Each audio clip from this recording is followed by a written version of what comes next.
गुरु परतरम नहीं किंचित तस्मै श्री गुरुवे नमः।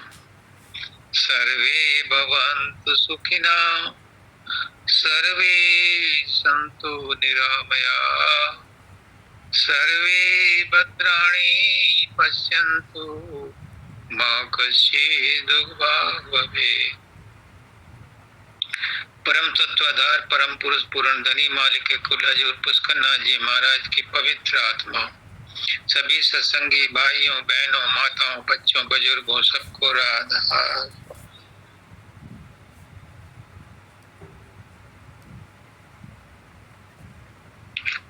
आज वैसाखी है और वैसाखी पर सभी ने आज बहुत अच्छा सत्संग दिया। वैसाखी का मतलब ही ये है, वैसाखी, उसको साक्षी है, वो साक्षी है, वही साक्षी है। और आज आचार्य द्विवेदी जी से बात हुई तो मुंह से निकल गया कि हम सभी साक्षी हैं, वही अकेला साक्षी नहीं, हम सभी साक्षी हैं। अब ये बात दूसरी है कि हम किस चीज के साक्षी हैं। जो भी कोर्ट में गवाह आते हैं, दोनों पक्षों के आते हैं, पक्ष के भी आते हैं विपक्ष के भी आते हैं, और वो गवाह ही होते हैं, साक्षी ही होते हैं। एक साक्षी कुछ कहता है, दूसरा साक्षी कुछ कहता है। अब ये जज को निर्णय करना है कि किस साक्षी को के साक्ष्य को सही माना जाए। यही काम गुरु का है। गुरु कहता है कि तुम साक्षी बनो, 24 घंटे गुरु को बैकग्राउंड में रखो तो तुम्हारे साक्षी पने में कोई कमी नहीं आएगी। अगर तुमने टिल्ट किया, तुमने किसी तरफ झुके, चाहे अच्छाई की तरफ झुके या बुराई की तरफ झुके, तो तुमने साक्षीपन को खो दिया, उस पर दाग लगा दिया।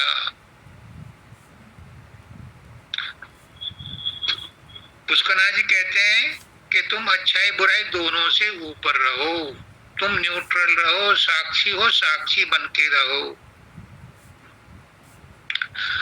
साक्षी कहते हैं साकी को भी,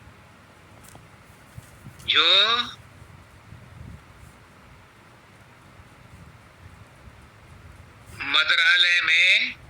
मदिरालय में मदिरा पान कराती है, उसको भी साकी बोलते हैं।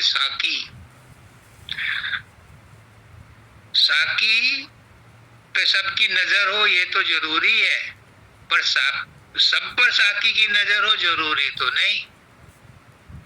सब साकी को देखते हैं कि वो मेरे पास आए, लेकिन जरूरी नहीं वो सबको देखे। वो किसको देखती है? जिसका प्याला खाली होता है, सुराही आती है उसके पास, साकी उसी के पास आती है जिसका प्याला खाली होता है। और हमारे प्याले में क्या भरा हुआ है? अहंकार। तो जब हमारा अहंकार का प्याला खाली होगा तो गुरु खुद चल के आएगा। यूं थक कर न बैठ कि मंजिल के मुसाफिर,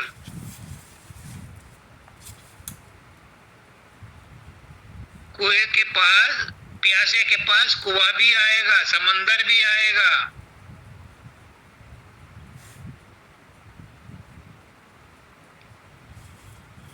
जब हमें प्यास लगेगी तो प्यासे के पास चलकर समंदर भी आएगा, मंजिल भी मिलेगी और मंजिल मिलने का मजा भी आएगा। तुम भरोसा तो रखो, तुम विश्वास तो करो, तुम अहंकार को तो छोड़ो, तभी तो गुरु को इनवाइट कर पाओगे। अभी आचार्य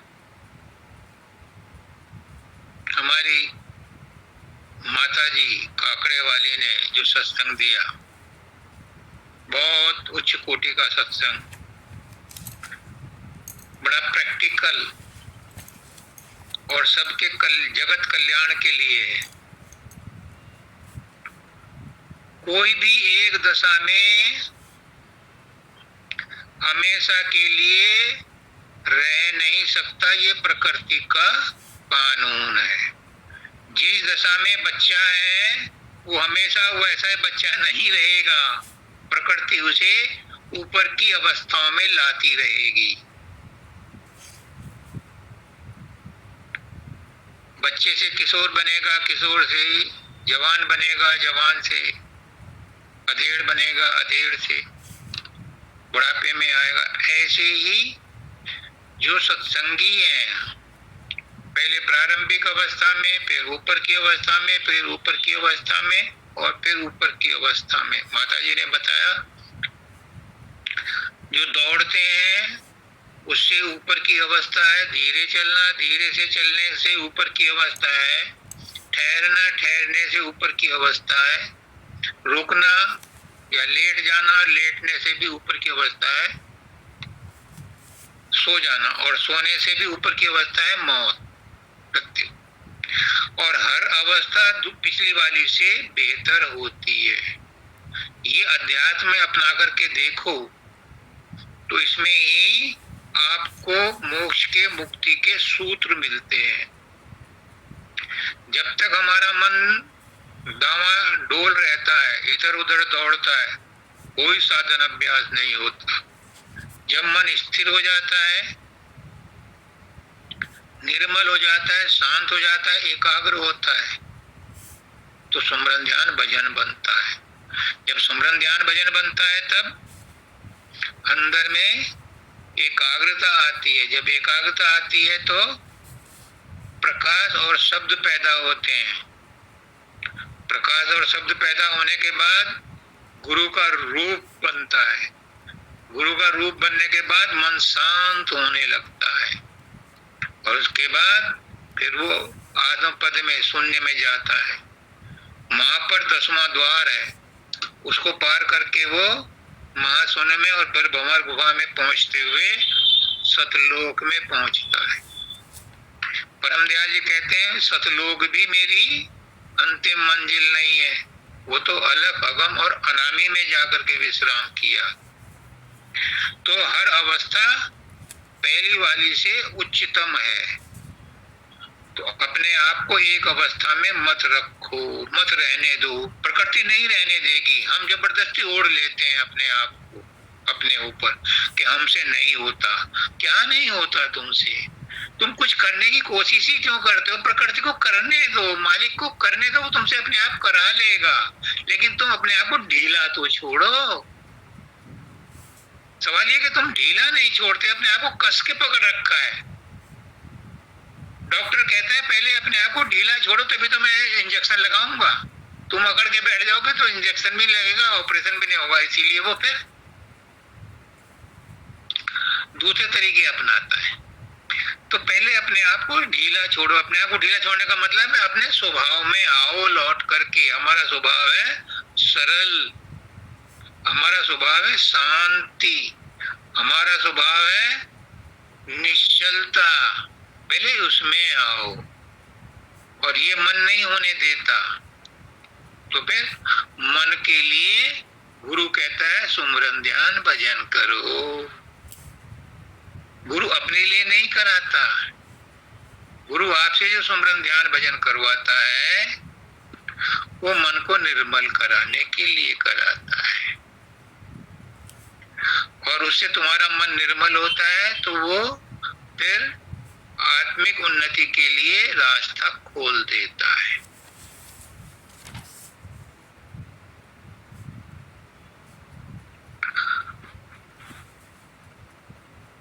अब जो आज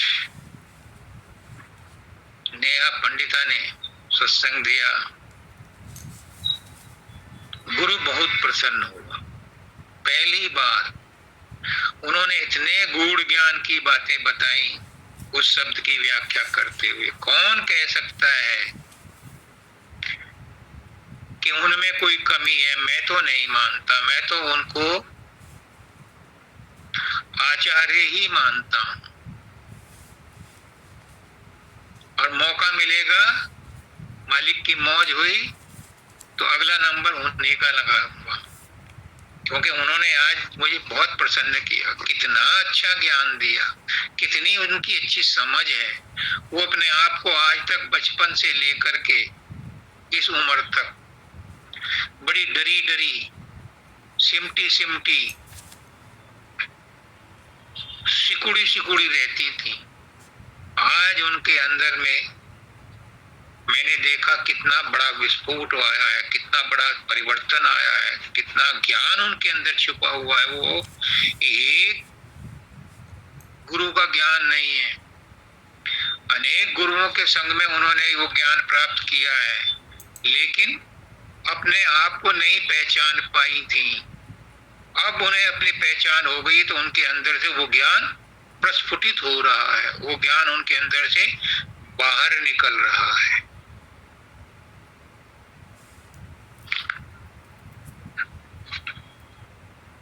सब आए आप ही आप में पकड़ लिया जग। दाता दयाल कहते हैं, हम न आए आपसे, आपसे जाते नहीं, लाया जो ले जाएगा, अब भव दुख से घबराते नहीं। जब हमें इस बात का विश्वास हो गया कि हम यहाँ इस संसार में आए हैं, ये तो तय बात है, क्योंकि हम देख रहे हैं कि हम इस संसार में आए हुए हैं, लेकिन अपनी मर्जी से नहीं आए। पहली पहल तो हम उस मालिक की मर्जी से ही आए हैं, जिसने कहा था एको अहम बहुत श्याम है। फिर उसके बाद अपनी मर्जी से यहाँ टिके हुए हैं, ये बात भी तय है। अपनी मर्जी से टिके रहने का मतलब, हम अज्ञान के कारण इस संसार को अपना घर समझ बैठे, अपना नाम पता ही भूल गए।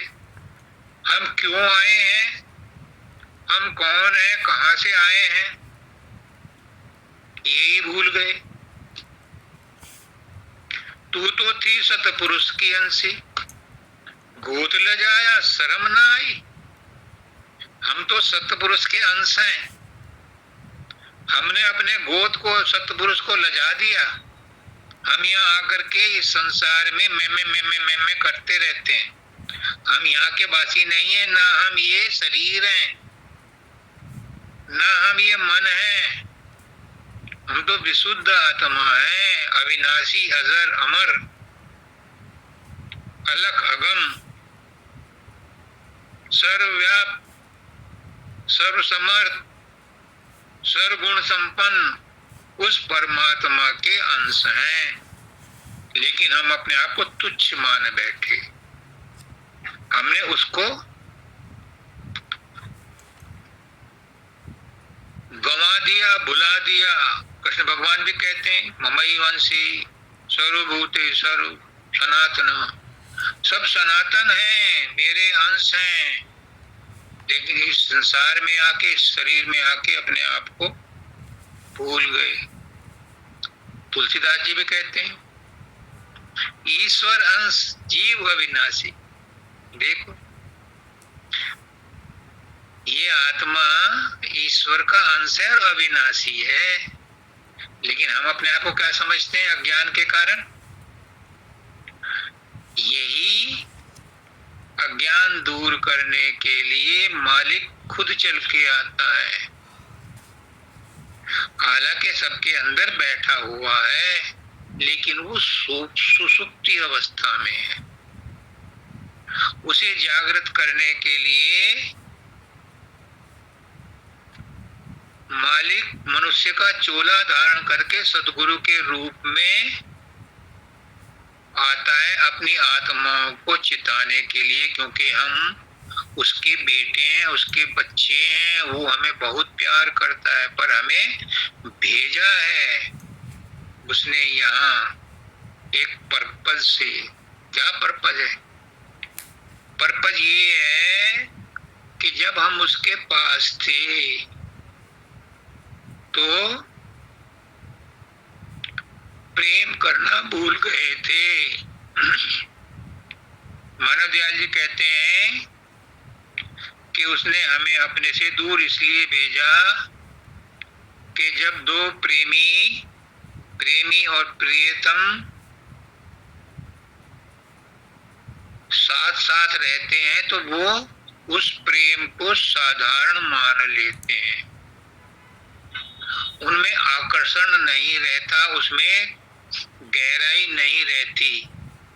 तो जब वो दूर हो जाते हैं, ट्रांसफर हो जाता है या घूमने जाते हैं और उनमें से एक जाता है, एक रह जाता है, तो उसकी बड़ी याद सताती है।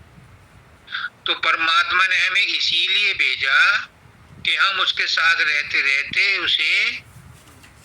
उससे प्रेम नहीं करते थे कि उसने तुम दूर जाओगे तो मुझे याद करोगे, मेरी याद में तड़पोगे, फिर मैं तुम्हें खींच लूंगा। लेकिन यहाँ आकर के उल्टा ही हो गया। परमात्मा हमें याद करता है और हम उसे भूले रहते हैं। क्या मजे की बात है। परमात्मा हमें याद करता है, बार बार वार्निंग देता है। कभी बाल सफेद होते हैं, कभी आंखों की रोशनी जाती है, कभी कानों में कम सुनाई देता है, कभी कोई दुर्घटना होती है, कभी कोई दुर्घटना होती है, कभी कोई संगी साथी चला जाता है, कभी कोई माँ बाप चले जाते हैं। वो बार बार कहता रहता है, सिग्नल देता है, अब तो मुझे याद कर ले, अब तो मुझे याद कर ले। और नहीं तो फिर वो सदगुरु के रूप में आता है चिताने के लिए।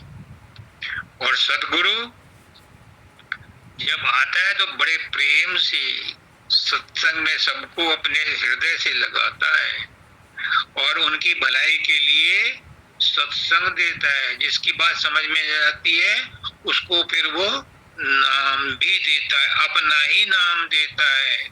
अपना कौन सा नाम है? अपना कमाया हुआ। कौन सा? जिससे उस मालिक से जुड़ा जा सकता है, क्योंकि वो उसी नाम से मालिक से जुड़ा हुआ और वही नाम आपको देता है ताकि आप भी उस नाम से जुड़ जाओ। जिस समय वो नामदान देता है उस समय वो गठ जोड़ा भी करता है, लेकिन हम उसे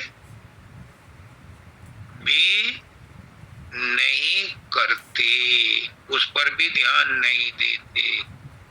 फिर वो कहता है कोई बात नहीं, ये गलती भी माफ हो जाएगी, पर गुरु को याद तो कर लो, परमात्मा को याद तो कर लो। याद करने का क्या पैसा लगता है? 24 घंटे बैकग्राउंड में रख लो, क्या पैसा लगता है? एक पुष्करनाथ जी ने एक दिन एक सत्संग में कहानी सुनाई। एक बहुत कंजूस था सेठ, तो उम्र गुजर गई, उसको ख्याल आया कि यार कुछ परमात्मा के बारे में भी लोग बाग बहुत कहते हैं, किसी गुरु के पास चलें, उससे पूछें कि क्या कोई समाधान है। उम्र तो बीत गई, तो एक गुरु के पास गया। उसने कहा गुरुदेव मैं बहुत कंजूस हूँ, लेकिन मन में इच्छा उठ रही है कि कुछ भगवान की सेवा करूं। मैं छदाम देने को तैयार नहीं, कोई तरकीब है आपके पास कि मैं परमात्मा की बिना खर्चा करे सेवा कर सकूं? हाँ है। वो क्या कि तुम मानसिक रूप से परमात्मा की सेवा करने का व्रत ले ले। मन से मूर्ति बना, मन से भोजन बना, मन से उन्हें खिला, मन से उन्हें कपड़े पहना, मन से उन्हें याद कर, मन से घंटी बजा। फिजिकली घंटी बजाने की भी जरूरत नहीं, बाजार से लानी पड़ेगी, कुछ नहीं करना, बस मन से कर। उसने कहा ये सस्ता सौदा है, उसने ये काम शुरू कर दिया। अब एक दिन क्या हुआ, कुछ दिन बीत गए, उससे तो आदत पड़ गई। आदत पड़ गई तो एक दिन उसने कहा कि आज परमात्मा को खीर खिलाऊंगा भोग में। अब उसने जो है मन से ही वो अपना खीर बनाना शुरू किया, तो उसमें चीनी ज्यादा पड़ गई। अब वो चम्मच लेकर वो चीनी को निकाल रहा है, तो परमात्मा आ गया। ये क्या कर रहा था ना, कौन से घर से खर्च करी, क्यों निकाल रहा है इसमें से। अब उसका टच करना क्या हुआ कि वो तो एक चमत्कार था। उसके अंदर सनसनी पैदा हो गई कि जब मन से इतना करने पर आज मेरे परमात्मा के दर्शन हो सकते हैं, तो अगर मैं सच्चे ढंग से करूंगा तो क्या नहीं हो सकता। तो वही बात सत्संग में हम लोग आपको कहते हैं कि सच्चे मन से सुमरन कर लो, पहले जबान से, फिर मन से, फिर मन से भी अजपा जाप, अजपा जाप से भी ऊपर मन को भी छोड़ो, फिर जो है सांस और प्राण के साथ करो, फिर उसको भी छोड़ो, फिर सूरत अपने आप ही शब्द से जुड़ जाएगी। कितना सस्ता सौदा है। क्या हल्दी लगे ना फटकी रंग चोखा, कुछ नहीं करना, कुछ प्रयास नहीं करना, कोई खर्चा नहीं करना, सिर्फ बाहिर्मुखी से अंतर्मुखी होना है।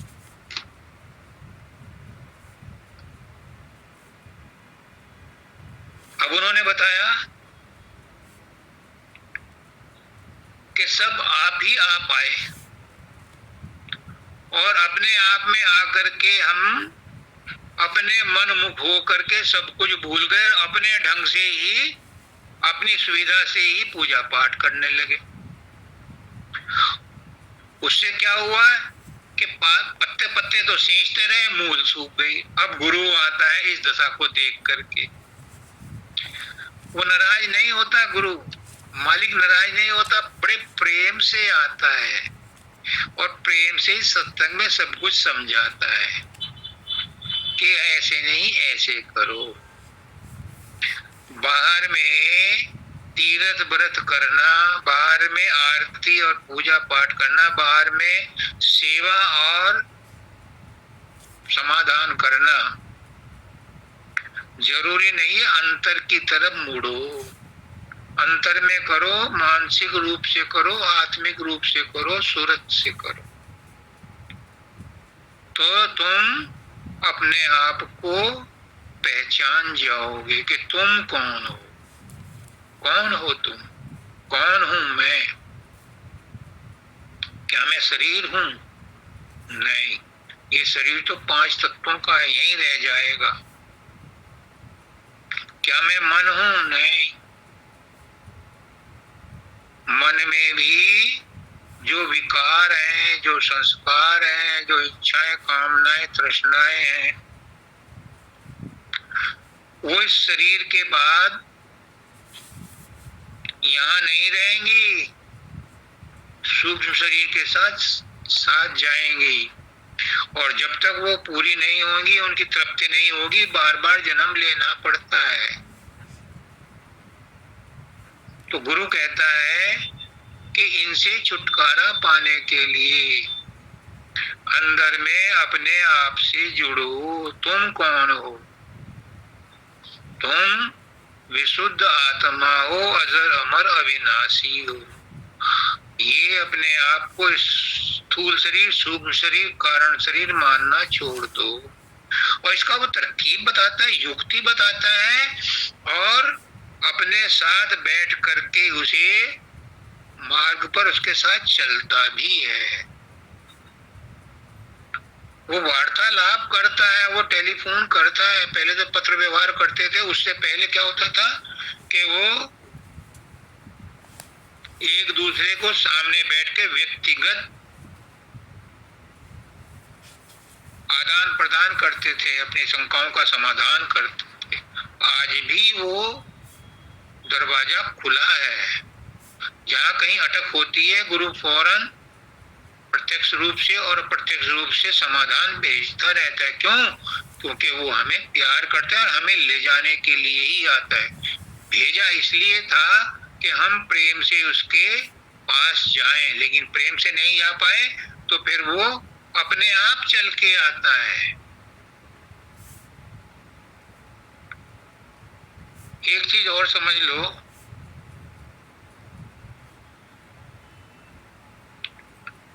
मैंने 2-3 दिन पहले जयश्री को भी बताया था, आपको भी बताता हूँ, क्योंकि गुरु का ज्ञान सबके लिए है। गुरु का अपना कोई ज्ञान नहीं है, मैं तो गुरु हूं ही नहीं। गुरु तो गुरु होता है, गुरु बहुत बड़ी हस्ती होता है। गुरु तो परमात्मा ही होता है। मेरे गुरु गुरु थे, वो परमात्मा थे, उन्होंने मुझे चुना। उनकी मौज, उनका एहसान, वो किसी को भी चुन सकते हैं, वो तिनके को भी चुन सकते हैं। उन्होंने चुना कि ये आपके शंकाओं का समाधान करेगा। वो मुझसे काम करा लेते हैं, मैं नहीं बोलता मुझे नहीं पता। मैं थोड़ी देर बाद ही कोई मुझसे पूछेगा सत्संग में क्या कहा, मुझे नहीं पता, क्योंकि वो धार उनकी आ रही है, वही बुलवा रहे हैं, वही समाधान करते हैं। तो ये क्या है? ये उसकी मौज है। कैसे? इस धरती पर, धरती के नीचे कितना पानी है, धरती के ऊपर भी कितना पानी है, और हमारे घरों में भी पानी की सप्लाई आती ही रहती है। खेतों में भी सिंचाई के लिए पानी की सप्लाई आती ही रहती है, जब किसी भी साधन से आए। ये सब पानी के स्रोत होते हैं, उनसे आती है। लेकिन एक संत कहते हैं कि बरकत बरसात के पानी से ही आती है। जो और पानी के साधन उपलब्ध हैं, उनसे बरकत नहीं होती। बरकत होती है बरसात के पानी से। तो बरसात का पानी क्या है? ज्ञान तो वेदों में, उपनिषदों में, शास्त्रों में, इंजील में, कुरान में बहुत भरा पड़ा है। वो अंडरग्राउंड वाटर है। फिर यूट्यूब पर, फेसबुक में, गूगल पर, समाचार पत्रों में, पुस्तकों में कितना ज्ञान भरा है, जो हर समय हमारे पास बाय डिफॉल्ट भी आता है और बाय चॉइस भी आता है। ज्ञान का अथाह भंडार है, इसकी कोई सीमा नहीं है। और अब से नहीं, जब से सृष्टि बनी है तब से ही ज्ञान का बहाव मनुष्य के लिए प्रसारित और प्रचारित होता आ रहा है। लेकिन वो संत क्या कहते हैं कि इतना ज्ञान अंदर और बाहर होने के बावजूद बरकत तो गुरु के वचनों के ज्ञान से आती है। क्यों? सबके पास इतना समय नहीं है कि उन ग्रंथों को ढूंढें, उनमें से निकालें। मानव दयाल जी कहते थे कि संत जो है उन ग्रंथों का निचोड़ घंटे भर के सत्संग में दे देता है, जिनको तुम 10 साल तक, 20 साल तक पढ़ने के बाद भी नहीं प्राप्त कर सकते। संत अपने वचनों से घंटे भर में ही वो ज्ञान दे देते हैं। क्यों? क्योंकि संत पुस्तकों से नहीं जुड़ते, संत ग्रंथों से नहीं जुड़ते, संतों के वचन ही ग्रंथ बन जाते हैं। इसलिए बरकत संतों के वचनों से ही होती है। जिसने गुरु के वचनों पर विश्वास नहीं किया, अभी आचार्य वही का नाम द्विवेदी जी कह रहे थे, जिसने गुरु के वचनों पर विश्वास नहीं किया, जिसने बरसात के पानी से फायदा नहीं उठाया, तो उसका तो कुछ नहीं बिगड़ा, बरसात का कुछ नहीं बिगड़ा। बादल तो बरस के चले गए, उन्होंने इतनी दया और की कि गड्ढों में, तालाबों में, नहरों में पानी और भर के छोड़ गए, भाई तुझे फुर्सत नहीं है, बाद जब फुर्सत मिलेगी तब ढूंढ ले। उनके लिए भी वो छोड़ के चले गए, ज्ञान छोड़ के चले गए। गुरु भी ज्ञान छोड़ के जाता है, अपनी पुस्तकें लिख जाता है कि जो मेरे से नहीं संभल पाए, मेरे सामने फायदा नहीं उठा पाए, परम दयाल जी कहते हैं, ये सत्संगियों, तुम इस ज्ञान के अधिकारी नहीं हो। मैं कुंजड़ों के सामने हीरे मोती बखेर रहा हूं, लेकिन मेरी मजबूरी है। मैंने दाता दयाल से वायदा किया था और दाता दयाल ने मुझे आज्ञा दी थी कि तेरा काम दया का भाई, नाम दान दे दानी। तू तो आया इस जगत में, और मैंने क्या किया था, मैंने ये प्रतिज्ञा की थी कि जो मेरा अनुभव होगा वो मैं जगत को बता जाऊंगा। तो मैं तो अपने कर्म भोग रहा हूँ, ये ज्ञान में आप लोगों के सामने बखेर रहा हूँ। तुम इसके अधिकारी नहीं हो, लेकिन कोई समय आएगा जब अधिकारी मेरे ज्ञान को ढूंढ करके उससे फायदा उठाएंगे। तो फायदा किससे हुआ? गुरु के वचनों का, बरसात का बरकत हुई। तो कहते हैं, एक ही साधे सब सदे, सब साधे सब जाए। अगर तुम 10 जगह ठूंग मारते फिरोगे तो पेट नहीं भरने का। एक के होके रहो, पतिव्रता एक की होके रहती है, चाहे नंगी हो या उघाड़ी, उसकी लाज उसके पति के हाथ है। 10-20 गुरु को मत ढूंढो, एक को ही ढूंढो, एक में ही सबको मानो, एक में ही मानो सबको, सारे, चाहे राम मानो, कृष्ण मानो, शंकर को मानो, ओम को मानो, किसी भी देवी देवता को मानो, ये मान के चलो कि इसी में सब मौजूद है, तो उसी से सबकी शक्ति वहीं से मिल जाएगी। एक ही साधे सब सदे, सब साधे सब जाए, और माली सींचे मूल को, पात पात हरियाए। इसलिए एक को, चाहे किसी को पकड़ लो, सब उसी के अंदर समा जाएंगे। कृष्ण भगवान कहते हैं कि जो भी देवी देवताओं की या अन्य इष्टों की पूजा करता है, उनके काम भी मैं उन्हीं के रूप में पूर्ण कराता हूँ। यानी पूर्ण कराने वाला तो मैं हूँ, पर कराऊंगा जिस रूप में वो उसको मानता है, उसी रूप में करा दूं। तो एक निष्ठ को करके रहो, एक को मानो और उसी को पूर्ण मानो। सारे संत महात्मा कहते हैं अपने इष्ट को पूर्ण मानो, उसमें कमी मत ढूंढो। वो कैसा भी है, वो 420 भी है तो भी आपका तो काम बना ही जाएगा, क्योंकि आपका विश्वास उसमें है, और विश्वास कम फलदायकम। जिसका जिस पर विश्वास होता है उसको उससे फल मिल जाता है। वो गुरु भले ही डूब जाए, लेकिन आप उसको सच्चा गुरु मान करके पूजते हो तो आपका काम तो हो जाएगा, क्योंकि आपने विश्वास किया। और परमात्मा बैठा हुआ इस बात की गारंटी लेता है कि जो दृढ़ विश्वास रखता है उसको उसी माध्यम से उसकी तुष्टि और पुष्टि कराता है। अब आचार्य द्विवेदी जी क्या कहते हैं? नाम रतन का दान दीजिए। अब ये नाम क्या है? नाम के ऊपर कई बार चर्चा हो गई। एक नाम तो वो है, पुष्करनाथ जी कहते हैं, जो स्कूल में एडमिशन करा दिया। अब नाम रजिस्टर करा दिया स्कूल में, तो उससे कोई फायदा ना हुआ।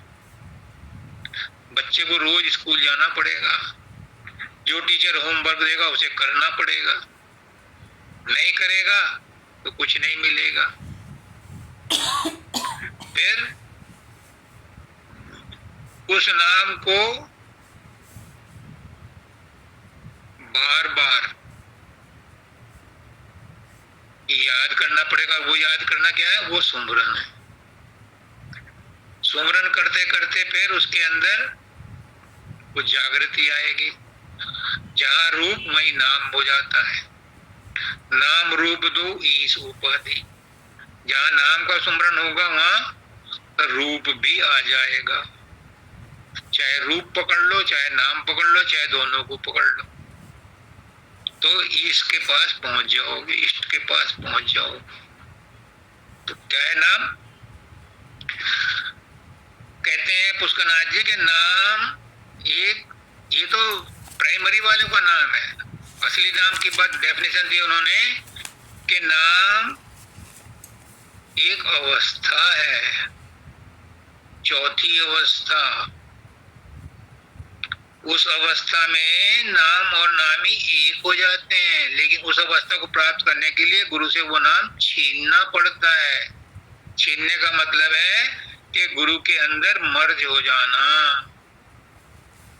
सुमरन करते करते, ध्यान करते करते, भजन करते करते, यानी शब्द सुनते सुनते उसमें लय हो जाना, अशब्द गति को प्राप्त हो जाना, वो है नाम का छीनना, वो है नाम की चौथी अवस्था।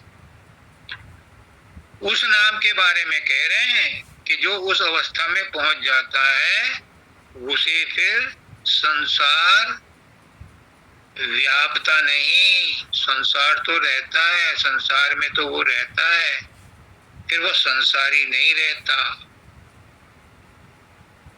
फिर वो संसार में रहता हुआ आजाद रहता है। संसार में रहता हुआ संसार से आजाद रहता है। मुर्गा भी जल में रहती हुई पानी से आजाद रहती है। जब उड़ती है तो सूखे पंखों से उड़ती है। कमल के पत्ते पर भी खूब पानी आता है, लेकिन कमल का पत्ता गीला नहीं होता। एक जगह पंडिता ने अपनी डायरी में लिखा है, पता नहीं, वो तो कहती है आपने बोला, अब मुझे तो याद रहता नहीं कि किसने बोला, क्या बोला, लेकिन मजेदार बात है, आपको आज बतानी जरूरी है। ध्यान से सुनो। कहते हैं कि बेटा ही बाप को बाप बनाता है, चेला ही गुरु को गुरु बनाता है।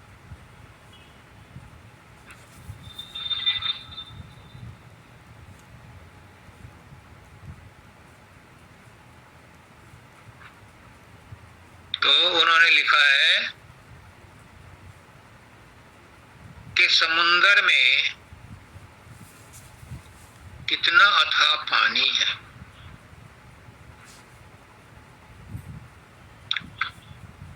कितने तूफान आते हैं, कितनी लहरें आती हैं। समुंदर में बहुत ज्वार भाटा आता है। वो कहते हैं कि सारा समुंदर पूरी शक्ति लगाए तो भी एक छोटे से जहाज को डुबा नहीं सकता। यदि जहाज उस पानी को अपने अंदर नहीं आने देगा।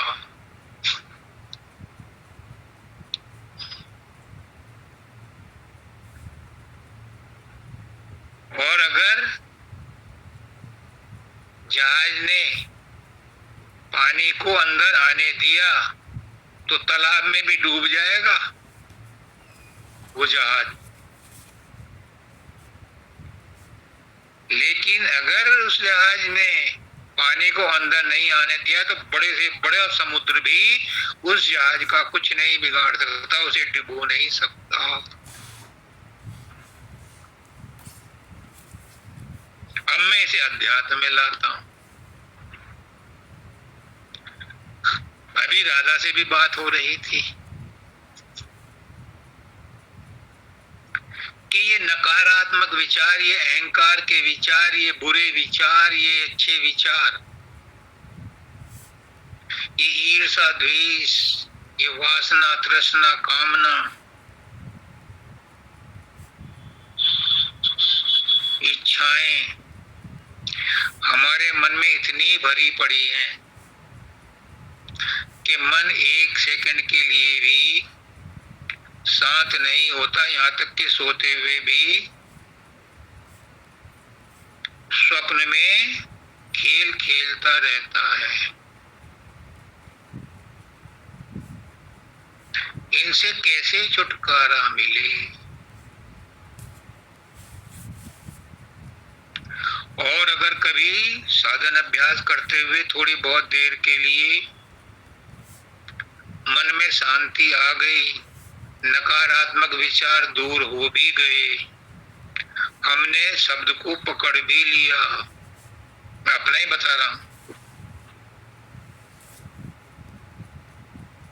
कि मैं मोबाइल कम देखता हूं, लेकिन कभी टाइम ऐसा होता है कि कुछ भी करने का मूड नहीं है तो मैं सोचता हूं इसमें मैंने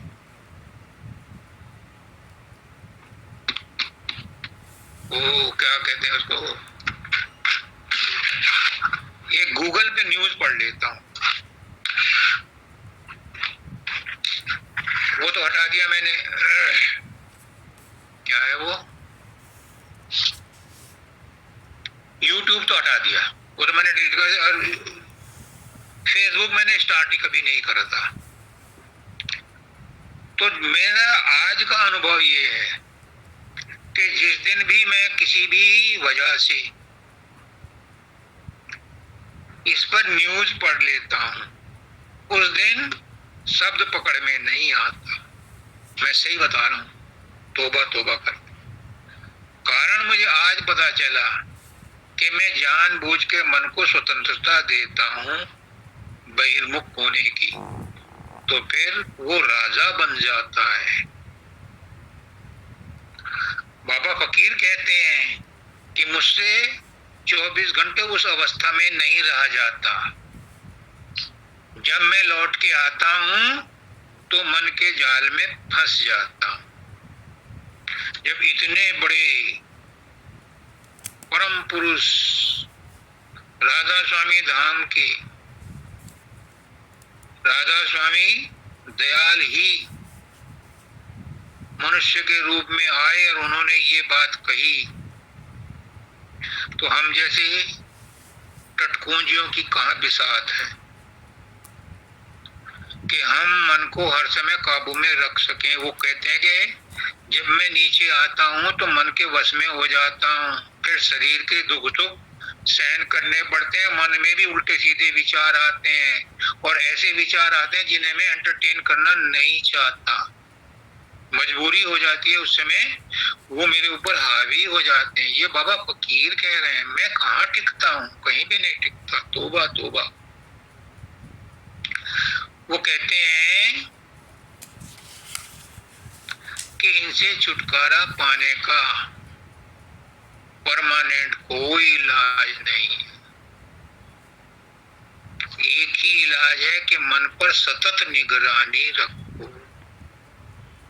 मानव दयाल जी ने मुझे राइटिंग में दिया हुआ है, मैंने उनसे भी यही बात कही थी और शायद सभी के साथ ये घटना घटती हो, अकेली राधा के साथ नहीं। मैं भी उसी मर्ज का मरीज हूँ और बाबा फकीर भी उसी मर्ज का मरीज थे।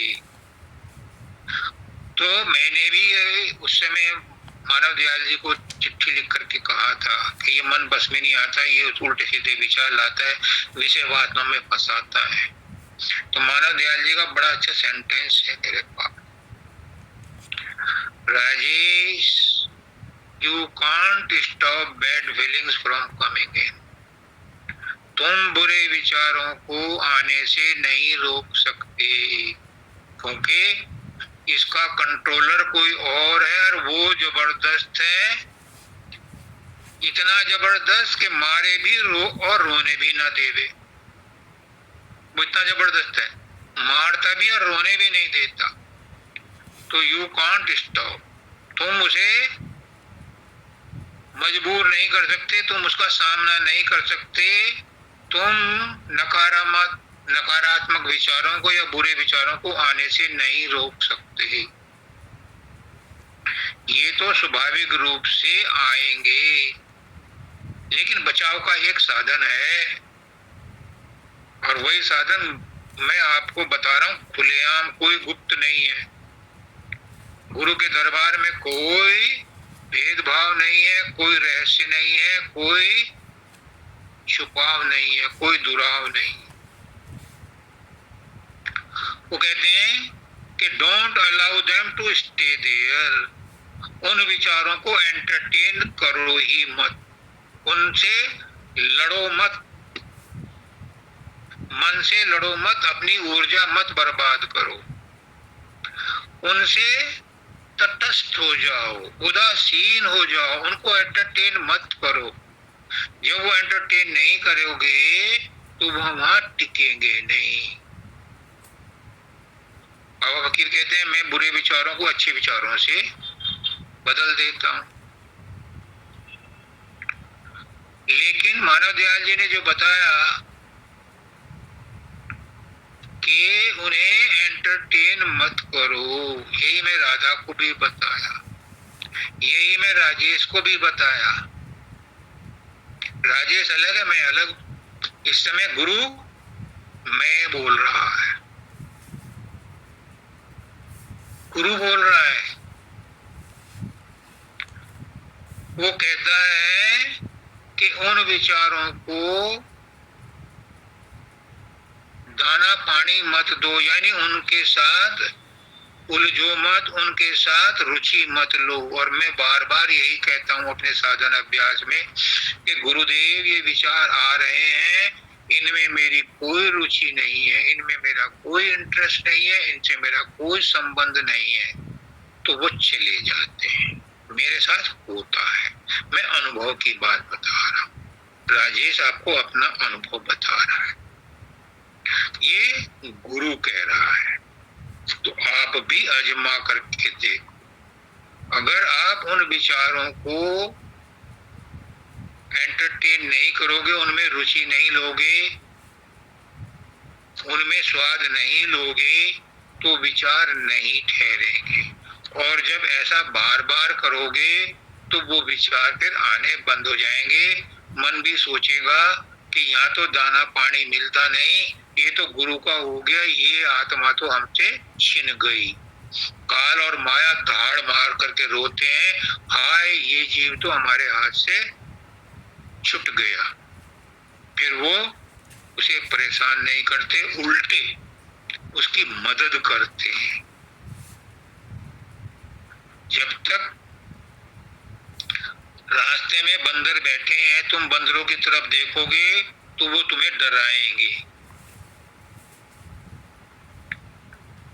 तुम नाक की सीध में इधर उधर बिना देखे चुपचाप निकल जाओ, वो तुम्हें कुछ नहीं कहेंगे। हाँ, तुम्हारे हाथ में कुछ है तो जरूर छीनेंगे, वरना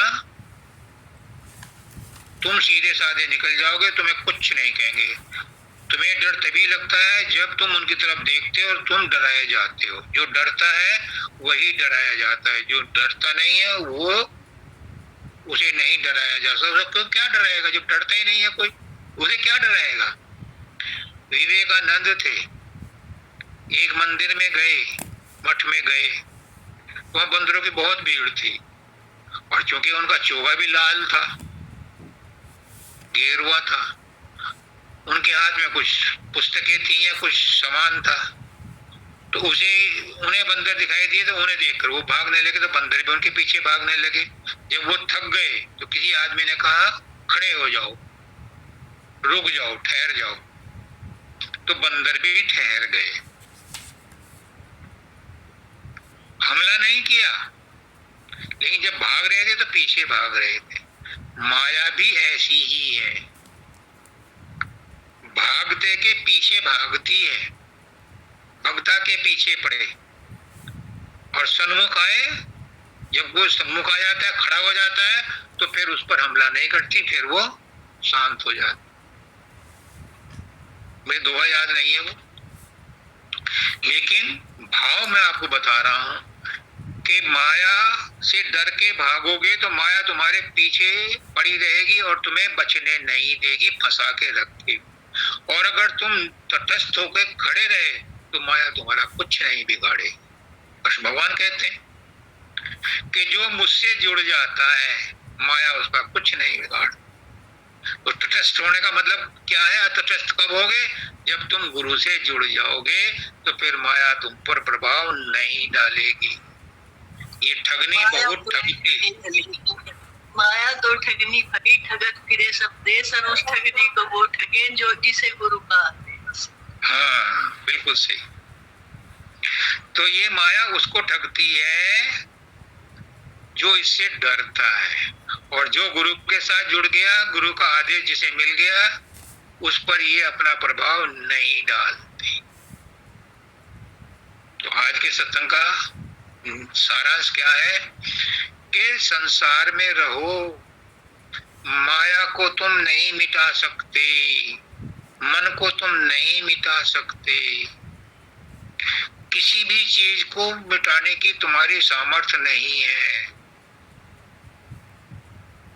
ये काम जिसका है उसी को करने दो। तुम तो समर्पण करो, तुम तो शरणागत हो जाओ, तुम तो अपना सब कुछ अपने इष्ट को सौंप दो, और ये समझ के सौंपो कि वो सर्व समर्थ है, वो कुल मालिक है, उसके अंडर में ही ये माया, काल और मन सब नौकर चाकर हैं, वो इन सब का मालिक है। तो ये आप पर असर नहीं करेंगे क्योंकि आप उसके साथ जुड़ गए जो इनका स्वामी है। तो उसके साथ जुड़ जाओ, अपने इष्ट के साथ जुड़ जाओ, इष्ट को ये समझ करके जुड़ो। इष्ट को कमजोर मत समझना, उसको समझना कि ये सर्व समर्थ है, ये ही कुल मालिक है। जो गुरु पर इतना विश्वास करता है उसके सारे काम होते हैं, अनहोनी हो जाती हैं, टीबी के मरीज ठीक हो जाते हैं, कैंसर के मरीज ठीक हो जाते हैं, इससे जिनको भूत आते हैं उनके भूत भाग जाते हैं, जो जंगल में फंसते हैं उनके लिए हेलीकॉप्टर चला आता है, जो नदी में डूबते हैं उनको हाथ पकड़ने के लिए गुरु वहां पहुंच जाता है। दृढ़ विश्वास, कोई नहीं आता गुरु, विश्वास ही उसका रूप धारण करके आ जाता है और उसके काम कर जाता है। ये है भेद, ये है रहस्य। पुष्करनाथ जी कहते हैं, बाबा फकीर भी कहते हैं कि गुरु कुछ नहीं देता लेकिन लेने वाला सब कुछ ले लेता है गुरु से। पुष्करनाथ जी कहते हैं गुरु कुछ नहीं देता, केवल सोच बदलता है। जब सोच बदल गई, जब आपका विचार बदल गया, तो नजर बदलती है, नजारे बदल जाते हैं, फिर सारा सिस्टम ही बदल जाता है, आउटलुक चेंज हो जाता है, नजरिया चेंज हो जाता है। नजर बदलते, विचार बदलते, जिसको हम सच समझे बैठे हैं वो फिर हमें असत लगने लगता है। पहले हम उसको सत मान के चिपके बैठे हैं, पकड़े बैठे हैं, उसके साथ परेशान होते हैं, रोते हैं, दुखी होते हैं, और जब गुरु का प्रभाव पड़ता है, गुरु का रंग चढ़ता है, फिर उतरता नहीं, फिर गुरु का रंग मजीठा रंग चढ़ता है। उस रंग पर काली कामरी चढ़े न दूजो रंग, उस पर फिर दूजा रंग नहीं चढ़ता, संसार का रंग नहीं चढ़ता। जब एक बार गुरु का रंग चढ़ गया तो उस रंग पर कोई भी नकारात्मक विचार, कोई भी अच्छे बुरे विचार, प्रभाव नहीं डालते, उसको तंग नहीं करते, बल्कि उल्टी और उसकी मदद होती है। तो मेरे प्यारे सत्संगियों, भाइयों और बहनों, माताओं, बच्चों, बुजुर्गों, अपने अंदर में अपने आप से जुड़ो। सत्संग में आए हो, सदगुरु से जुड़े हो, तो सदगुरु का कहना मानो। सदगुरु हमेशा यही कहता है कि तेरा मालिक तेरे अंदर बैठा है, ढूंढता फिरता है किसको, ढूंढ तू वो आप है, जो नहीं समझा तो ये हृदय का ताप। मुझको कहाँ ढूंढे रे बंदे, मैं तो तेरे पास हूँ। मैं ना काशी ना मथुरा ना मैं गिरी कैलाश। वो तुम्हारे अंदर में बैठा है और शब्द रूप में ही बैठा है, और शब्द कण कण में मौजूद है, और गुरु उस शब्द से ही जुड़ा हुआ है, उस शब्द के साथ ही तुम्हारा गठजोड़ा करता है। वो शब्द जब तुम पकड़ लोगे तब तुम अपने आप से जुड़ जाओगे। तुम्हें संसार फिर असलियत पता चल जाएगी, संसार की असलियत क्या है और तुम्हारी असलियत क्या है। वो शब्द ही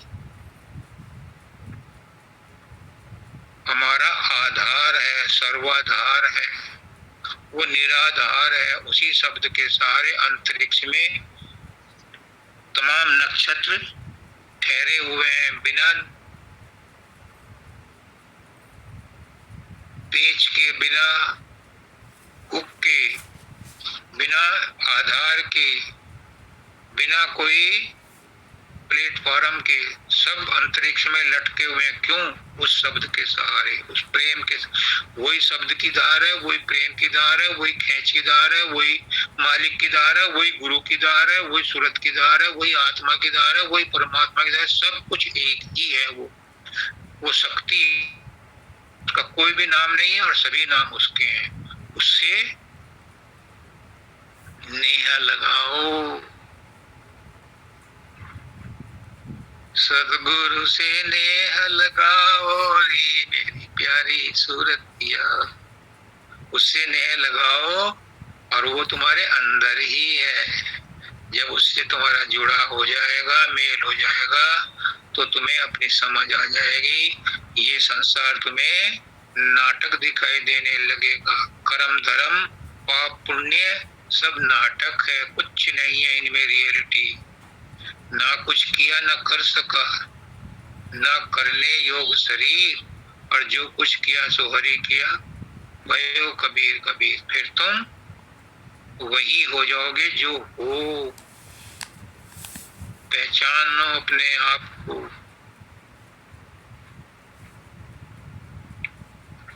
सबको राधा स्वामी।